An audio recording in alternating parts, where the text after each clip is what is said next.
أعوذ بالله من الشيطان الرجيم. بسم الله الرحمن الرحيم. إليه يرد علم الساعة وما تخرج من ثمرات من أكمامها وما تحمل من أنثى ولا تضع إلا بعلمه ويوم يناديهم أين شركائي قالوا آذناك ما منا من شهيد وضل عنهم ما كانوا يدعون من قبل وظنوا ما لهم من محيص. لا يسأم الإنسان من دعاء الخير وإن مسه الشر فيئوس قنوط. ولئن أذقناه رحمة منا من بعد ضراء مسته ليقولن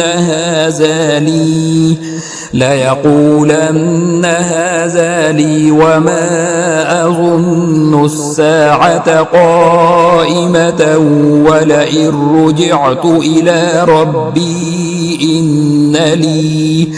إن لي عنده للحسنى فلننبئن الذين كفروا بما عملوا ولنذيقنهم من عذاب غليظ. وإذا أنعمنا على الإنسان أعرض ونأى بجانبه وإذا مسه الشر فذو دعاء عريض. قل أرأيتم إن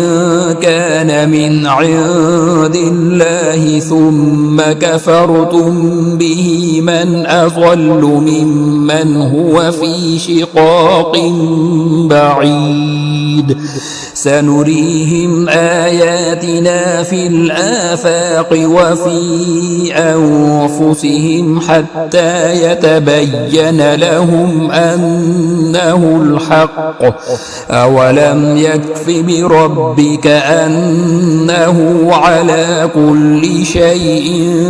شهيد. ألا إنهم في مرية من لقاء ربهم ألا إنه بكل شيء محيط. بسم الله الرحمن الرحيم. حميم عين سين قاف كذلك يوحي إليك وإلى الذين من قبلك الله العزيز الحكيم. له ما في السماوات وما في الأرض وهو العلي العظيم. تكاد السماوات يتفطرن من فوقهن والملائكة يسبحون بحمد ربهم ويستغفرون لمن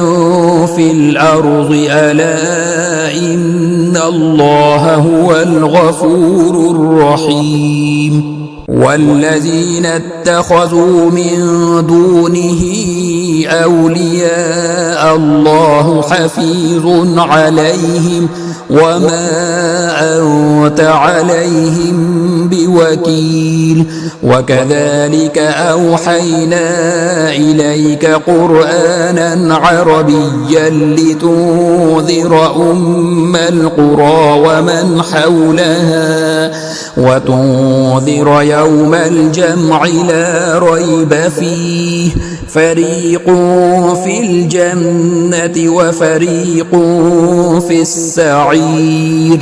ولو شاء الله لجعلهم أمة واحدة ولكن يدخل من يشاء في رحمته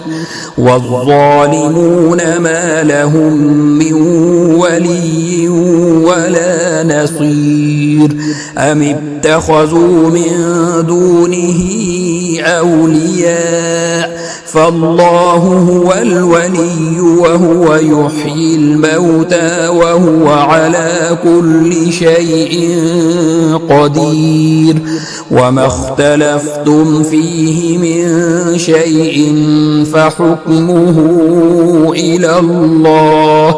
ذلكم الله ربي عليه توكلت وإليه أنيب فاطر السماوات والأرض جعل لكم من أنفسكم أزواجا ومن الأنعام أزواجا يذرأكم فيه ليس كمثله شيء وهو السميع البصير له مقاليد السماوات والأرض يبسط الرزق لمن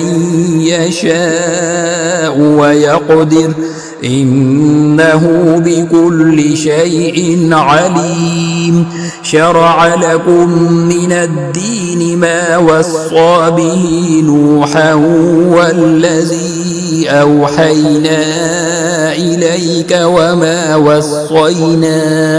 وما وصينا به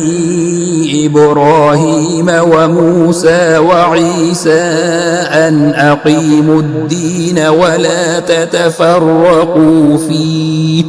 كبر على المشركين ما تدعوهم إليه الله يجتبي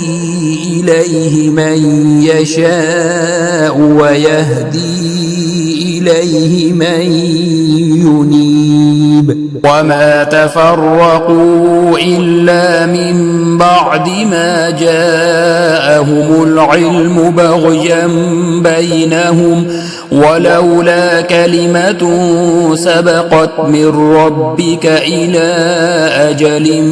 مسمى لقضي بينهم وإن الذين أورثوا الكتاب من بعدهم لفي شك منه مريب فلذلك فادع واستقم كما أمرت ولا تتبع أهواءهم وقل آمنت بما أنزل الله من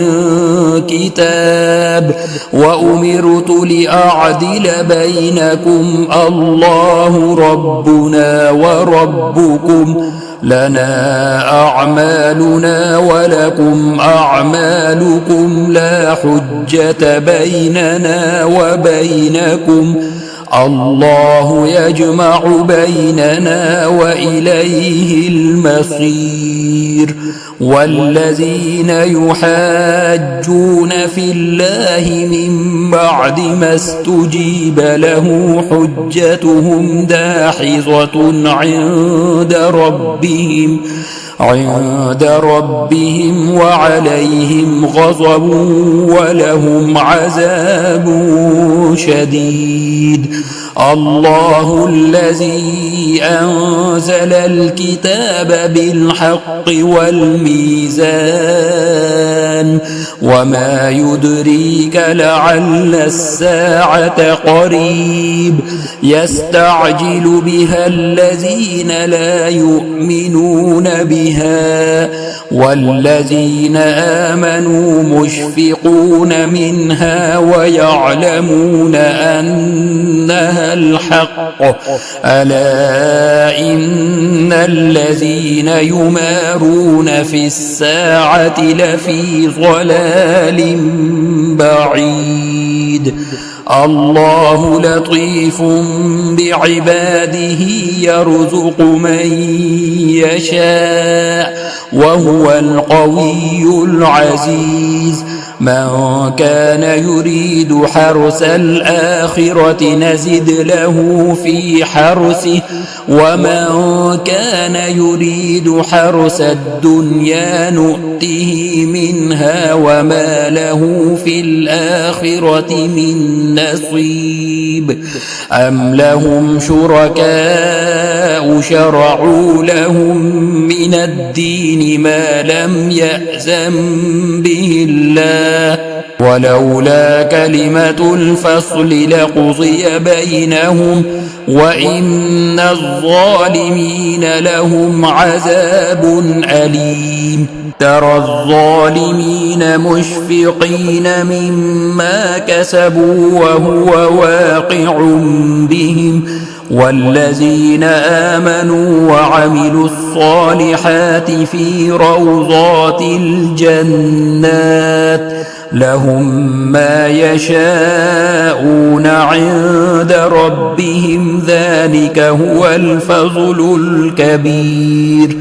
ذلك الذي يبشر الله عباده الذين آمنوا وعملوا الصالحات قل لا أسألكم عليه أجرا إلا المودة في القربى ومن يقترف حسنة نزد له فيها حسنا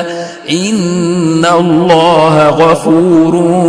شكور أم يقولون افترى على الله كذبا فإن يشأ الله يختم على قلبك ويمحو الله الباطل ويحق الحق بكلماته إنه عليم بذات الصدور وهو الذي يقبل التوبة عن عباده ويعفو عن السيئات ويعلم ما تفعلون ويستجيب الذين آمنوا وعملوا الصالحات ويزيدهم من فضله والكافرون لهم عذاب شديد ولو بسط الله الرزق لعباده لبغوا في الأرض ولكن ينزل بقدر ما يشاء إنه بعباده خبير بصير وهو الذي ينزل الغيث من بعد ما قنطوا وينشر رحمته وهو الولي الحميد ومن آياته خلق السماوات والأرض وما بث فيهما من دابة وهو على جمعهم إذا يشاء قدير وما أصابكم من مصيبة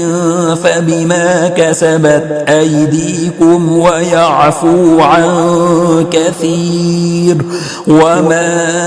أنتم بمعجزين في الأرض وما لكم من دون الله من ولي ولا نصير ومن آياته الجوار في البحر كالأعلام إن يشأ يسكن الريح فيظللن رواكد على ظهره إن في ذلك لآيات لكل صبار شكور أو يوبقهن بما كسبوا ويعفو عن كثير ويعلم الذين يجادلون في آياتنا ما لهم من محيص فما أوتيتم من شيء فمتاع الحياة الدنيا وما عند الله خير وأبقى للذين آمنوا وعلى ربهم يتوكلون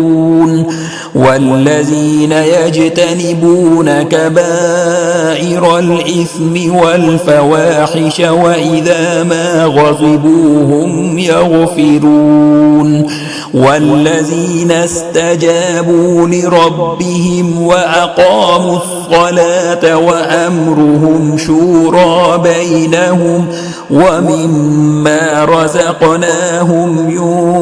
ينفقون والذين إذا أصابهم البغي هم ينتصرون وجزاء سيئة سيئة مثلها فمن عفا وأصلح فأجره على الله إنه لا يحب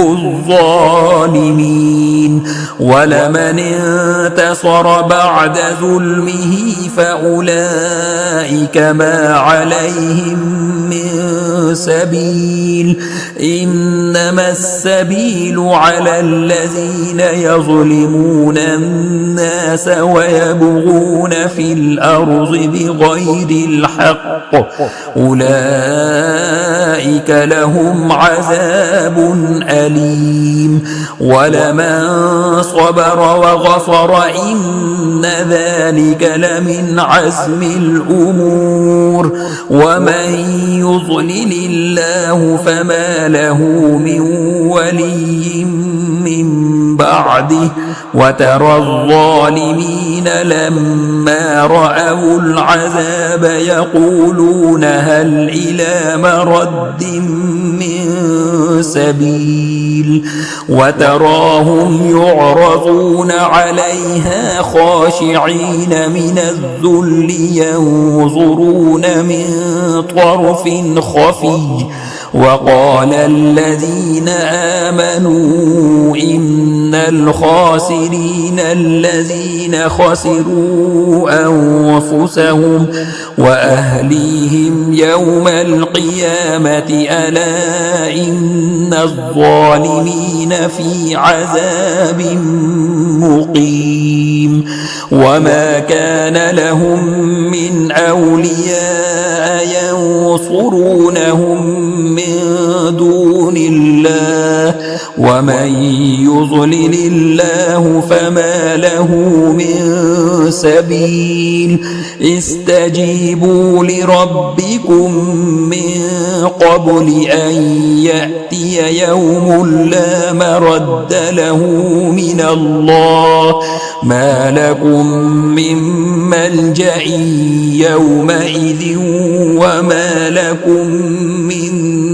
نكير فإن أعرضوا فما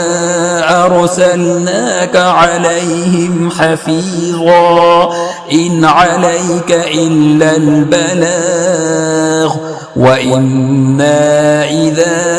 أذقنا الإنسان منا رحمة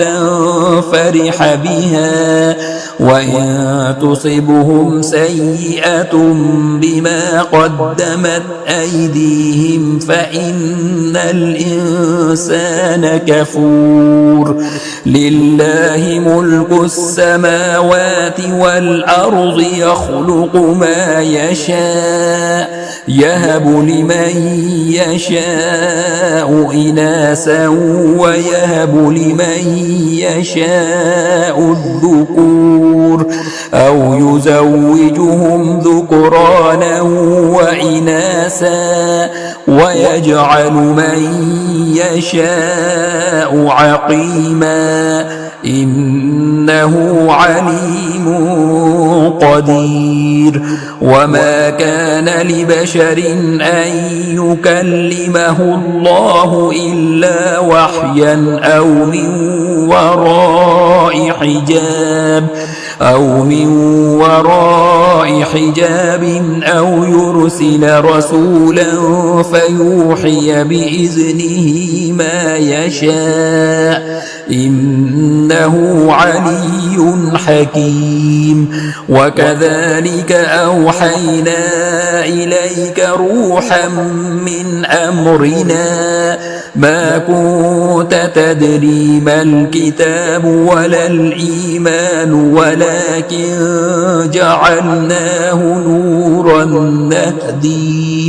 ولكن جعلناه نورا نهدي به من نشاء من عبادنا وإنك لتهدي إلى صراط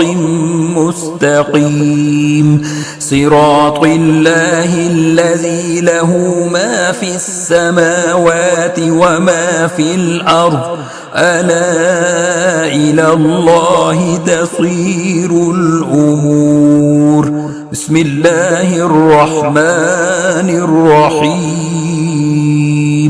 حميم والكتاب المبين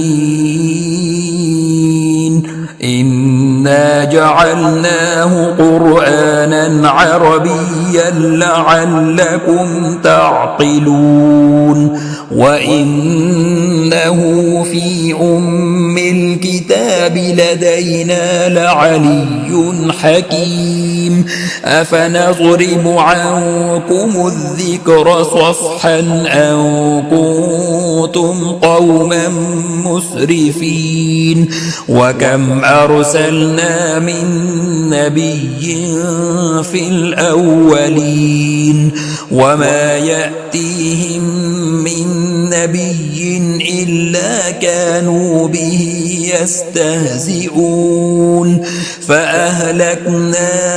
أشد منهم بطشا ومضى مثل الأولين ولئن سألتهم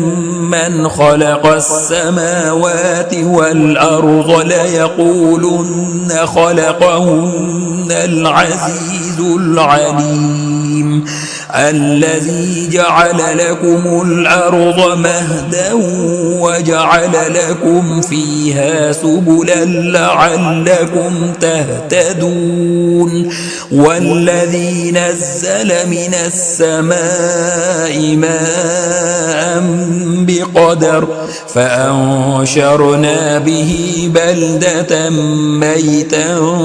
كذلك تخرجون والذي خلق الأزواج كلها وجعل لكم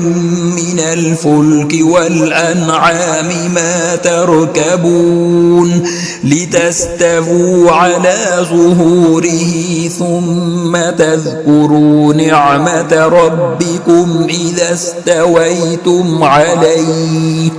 وتقولوا سبحان الذي سخر لنا هذا وما كنا له مقرنين وإنا إلى ربنا لمنقلبون وجعلوا له من عباده جزءا إن الإنسان لكفور مبين أم اتخذ مما يخلق بنات وأصفاكم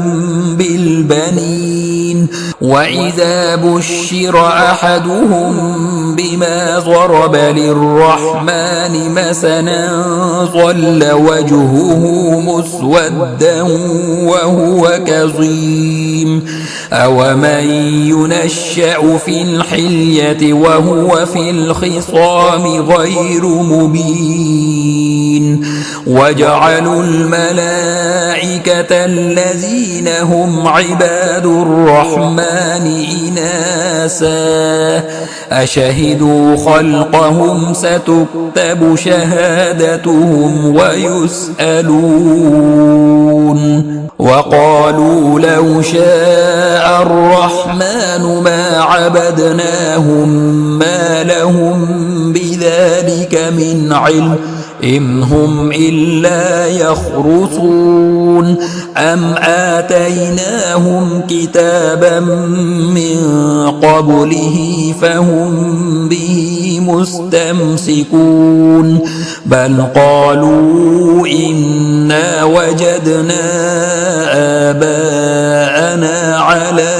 أمة وإنا على آثارهم مهتدون وكذلك ما أرسلنا من قبلك في قرية من نذير إلا قال مترفوها إنا وجدنا آباءنا على أمة وإنا على آثارهم مقتدون قال أولو جئتكم بأهدى مما وجدتم عليه آباءكم قالوا إنا بما أرسلتم به كافرون فانتقمنا منهم فانظر كيف كان عاقبة المكذبين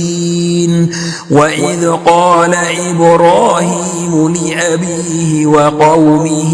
إنني براء مما تعبدون إلا الذي فطرني فإنه سيهدين وجعلها كلمة باقية في عقبه لعلهم يرجعون بل متعت هؤلاء وآباءهم حتى جاءهم الحق ورسول مبين ولما جاءهم الحق قالوا هذا سحر وإنا به كافرون وقالوا لولا نزل هذا القرآن على رجل من القريتين عظيم أهم يقسمون رحمة ربك نحن قصمنا بينهم معيشتهم في الحياة الدنيا ورفعنا بعضهم فوق بعض درجات ليتخذ بعضهم بعضا سخريا ورحمة ربك خير مما يجمعون ولولا أن يكون الناس أمة واحدة لجعلنا لمن يكفر بالرحمن لبيوتهم سقفا من فضة ومعارج عليها يظهرون ولبيوتهم أبوابا وسررا عليها يتكئون وزخرفا وإن كل ذلك لما متاع الحياة الدنيا والآخرة عند ربك للمتقين ومن يعش عن ذكر الرحمن نقيض له شيطانا فهو له قرين وإنهم ليصدونهم عن السبيل ويحسبون أنهم مهتدون حتى إذا جاءنا قال يا ليت بيني وبينك بعد المشرقين فبئس القرين ولن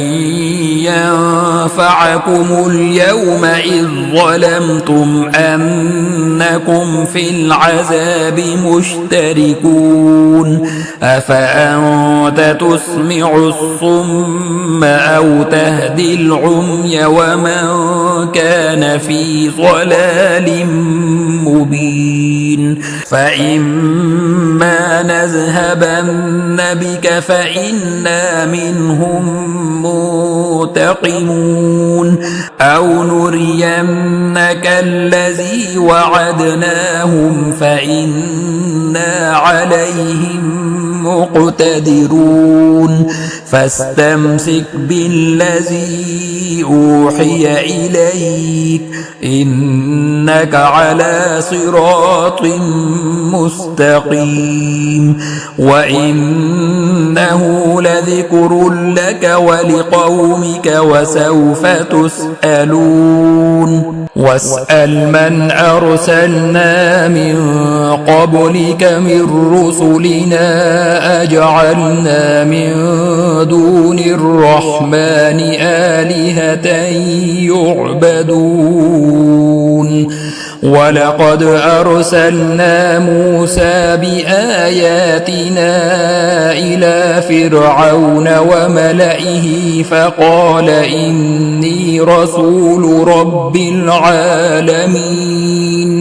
فلما جاءهم بآياتنا إذا هم منها يضحكون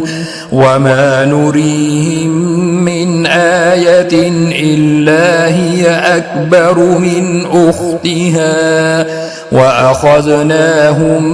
بالعذاب لعلهم يرجعون وقالوا يا أيها الساحر ادع لنا ربك بما عهد عندك إننا لمهتدون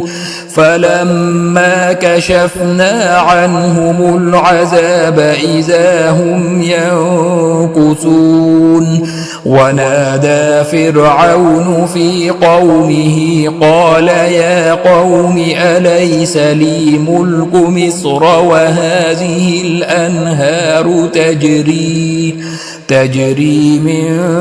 تحتي أفلا تبصرون أم أنا خير من هذا الذي هو مهين ولا يكاد يبين فلولا ألقي عليه أسورة من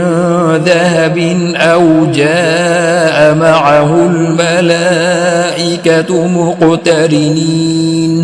فاستخف قومه فأطاعوه إنهم كانوا قوما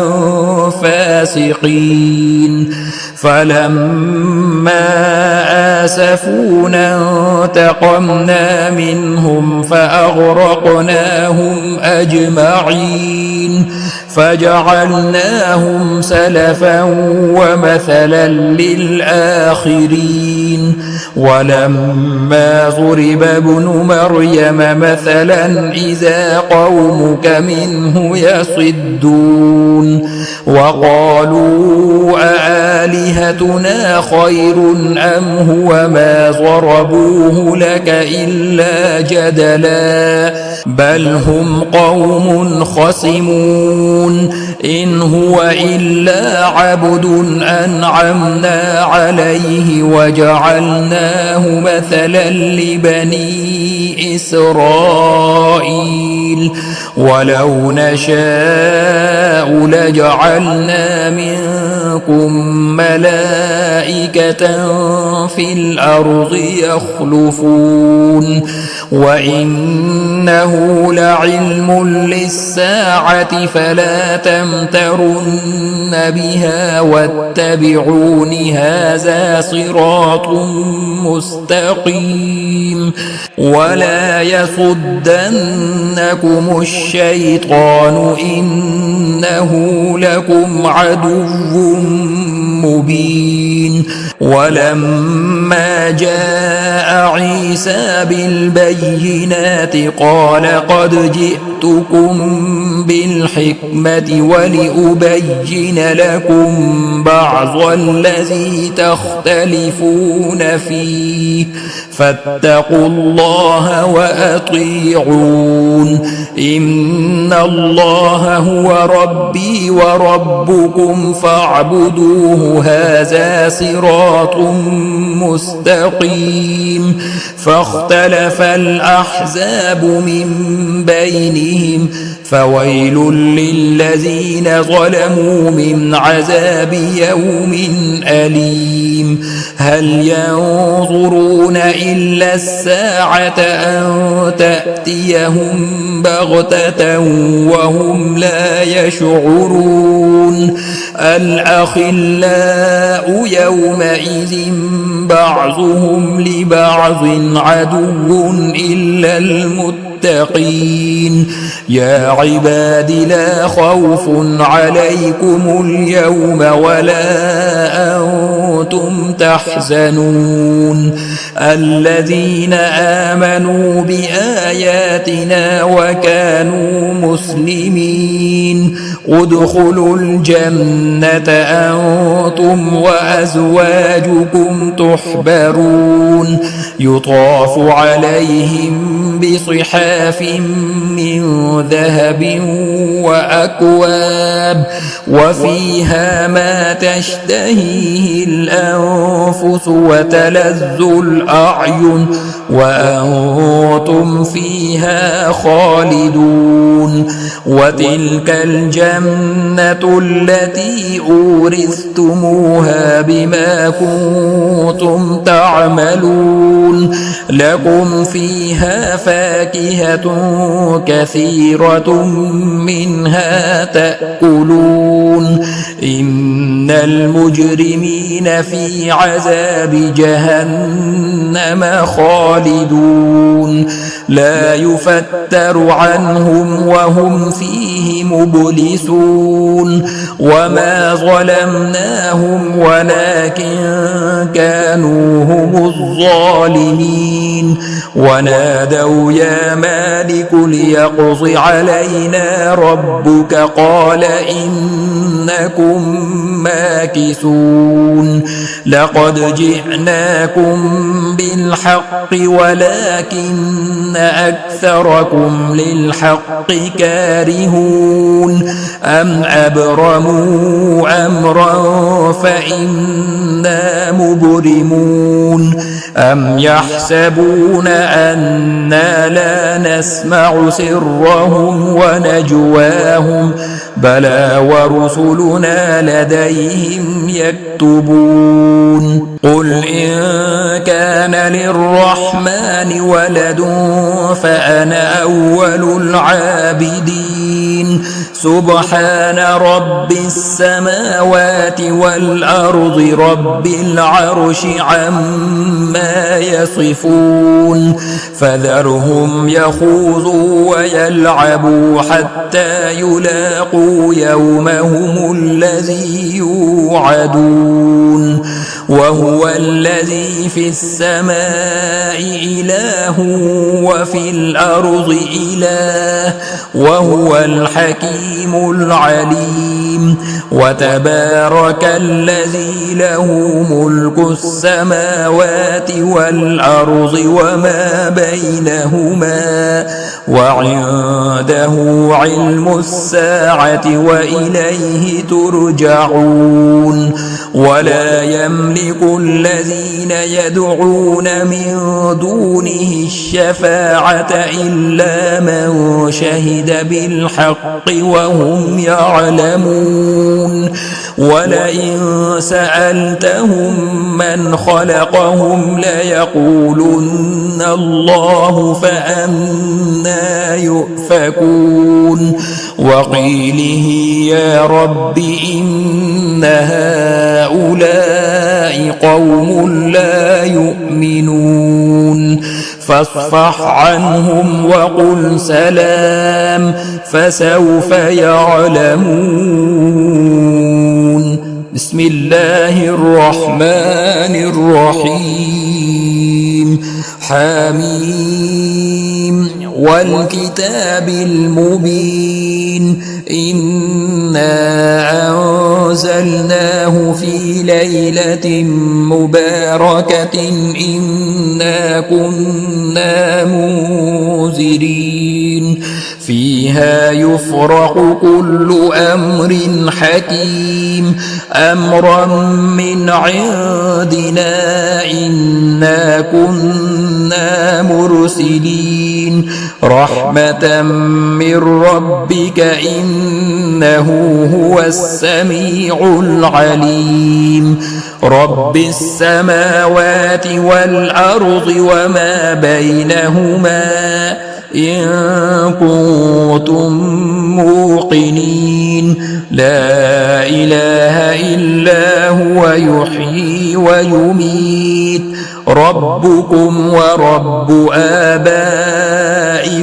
الأولين بل هم في شك يلعبون فارتقب يوم تأتي السماء بدخان مبين يغشى الناس هذا عذاب أليم ربنا اكشف عنا العذاب إنا مؤمنون أنى لهم الذكرى وقد جاءهم رسول مبين ثم تولوا عنه وقالوا معلم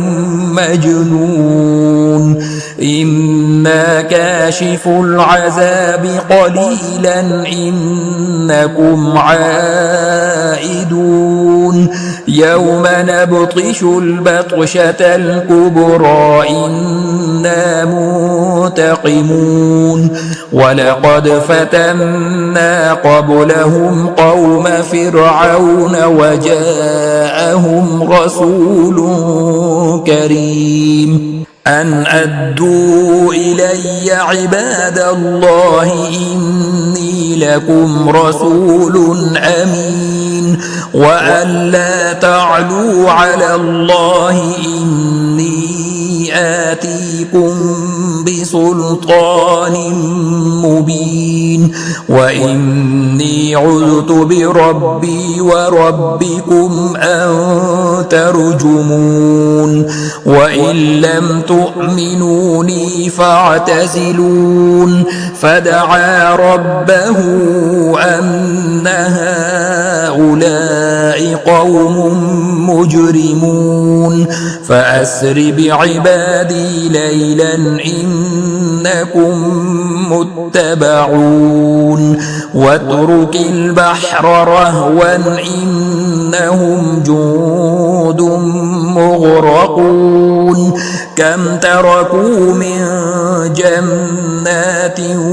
وعيون وزروع ومقام كريم ونعمة كانوا فيها فاكهين كذلك وأورثناها قوما آخرين فما بكت عليهم السماء والأرض وما كانوا منظرين ولقد نجينا بني إسرائيل من العذاب المهين من فرعون إنه كان عاليا من المسرفين ولقد اخترناهم على علم على العالمين وآتيناهم من الآيات ما فيه بلاء مبين إن هؤلاء ليقولون إن هي إلا موتتنا الأولى وما نحن بمنشرين فأتوا بآبائنا إن كنتم صادقين أهم خير أم قوم تبع والذين من قبلهم أهلكناهم إنهم كانوا مجرمين وما خلقنا السماوات والأرض وما بينهما لاعبين ما خلقناهما إلا بالحق ولكن أكثرهم لا يعلمون إن يوم الفصل ميقاتهم أجمعين يوم لا يغني مولا عن مولا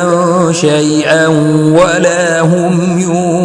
ينصرون إلا من رحم الله إنه هو العزيز الرحيم إن شجرة الزقوم طعام الأثيم كالمهل يغلي في البطون كغلي الحميم خذوه فاعتلوه إلى سواء الجحيم ثم صبوا فوق رأسه من عذاب الحميم ذق إنك أنت العزيز الكريم إن هذا ما كنتم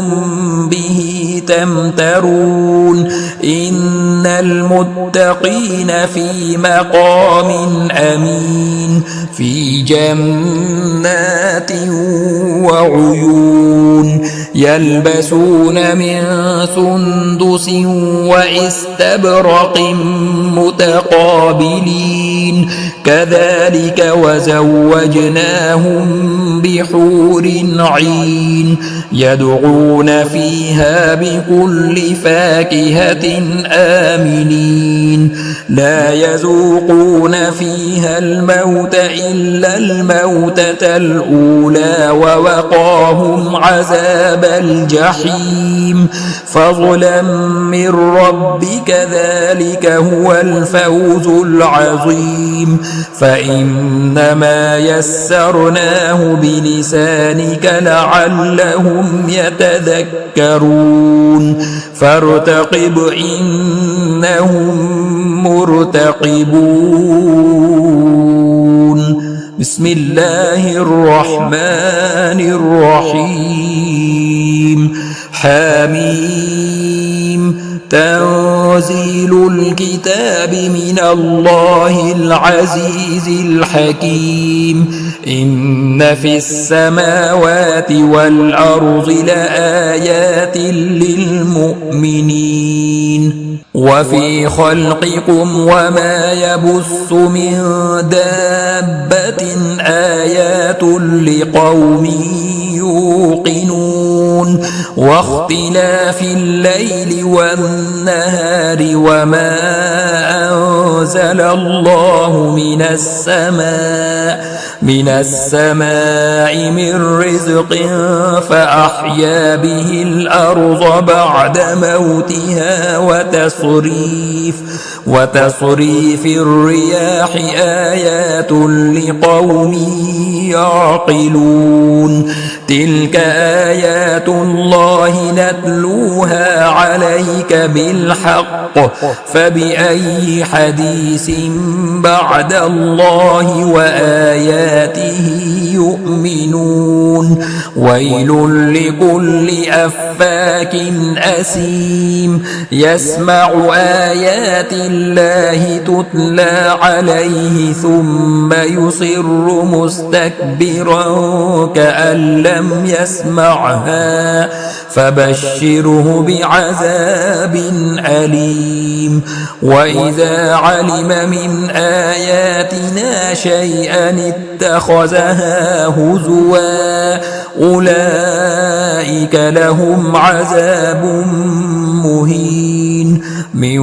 ورائهم جهنم ولا يغني عنهم ما كسبوا شيئا ولا ما اتخذوا من دون الله أولياء ولهم عذاب عظيم. هذا هدى والذين كفروا بآيات ربهم لهم عذاب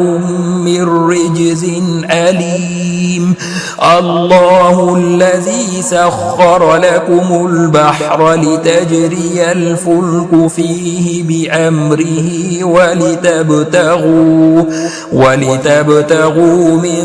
فضله ولعلكم تشكرون. وسخر لكم ما في السماوات وما في الأرض جميعا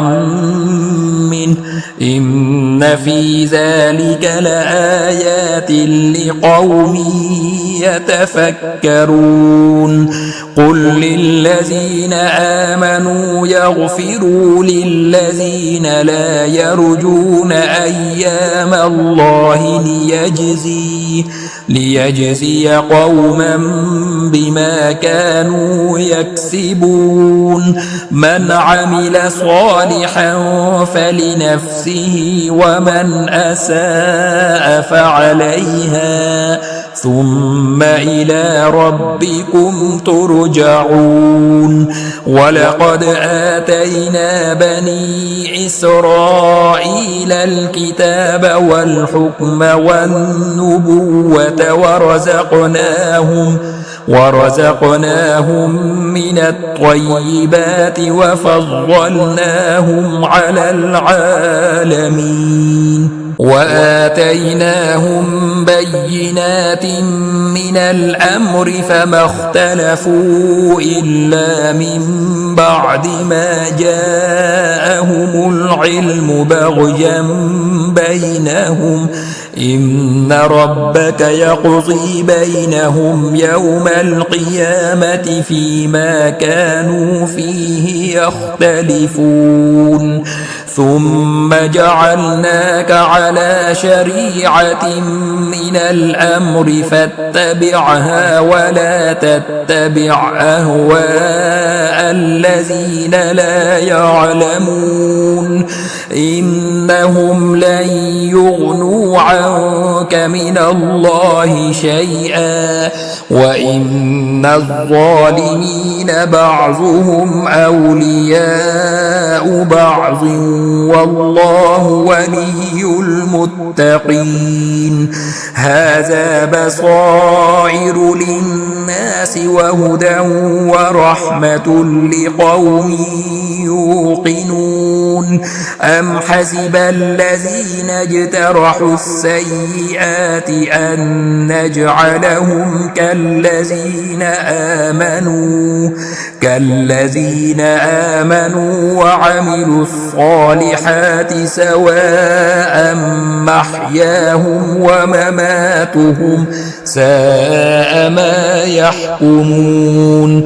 وخلق الله السماوات والأرض بالحق ولتجزى كل نفس بما كسبت وهم لا يظلمون. أفرأيت من اتخذ إلهه هواه وأضله الله على علم وختم على سمعه وقلبه وجعل على بصره غشاوة فمن يهديه من بعد الله أفلا تذكرون. وقالوا ما هي إلا حياتنا الدنيا نموت ونحيا وما يهلكنا إلا الدهر وما لهم بذلك من علم إن هم إلا يظنون. وإذا تتلى عليهم آياتنا بينات ما كان حجتهم إلا أن قالوا ائتوا بآبائنا إن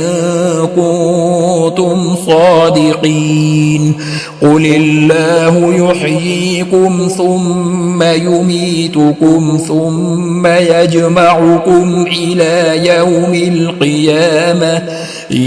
يوم القيامة لا ريب فيه ولكن أكثر الناس لا يعلمون ولله ملك السماوات والأرض ويوم تقوم الساعة يومئذ يخسر المبطلون وترى كل أمة جاثية كل أمة تدعى إلى كتابها اليوم تجزون ما كنتم تعملون هذا كتابنا ينطق عليكم بالحق إنا كنا نستنسخ ما كنتم تعملون فأما الذين آمنوا وعملوا الصالحات فيدخلهم ربهم في رحمته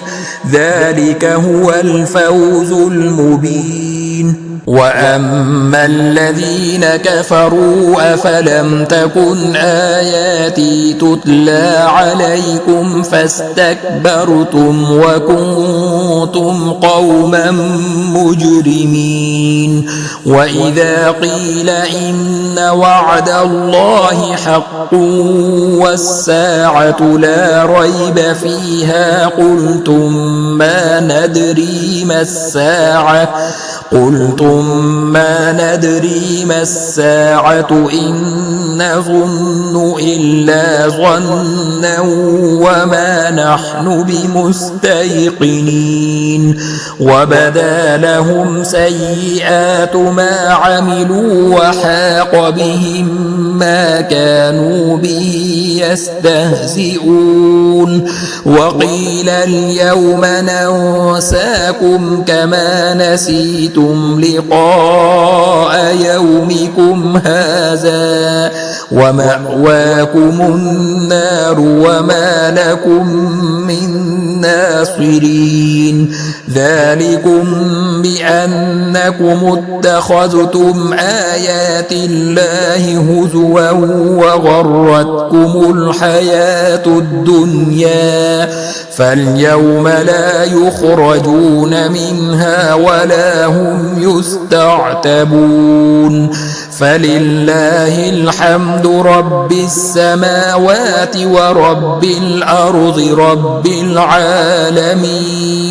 وله الكبرياء في السماوات والأرض وهو العزيز الحكيم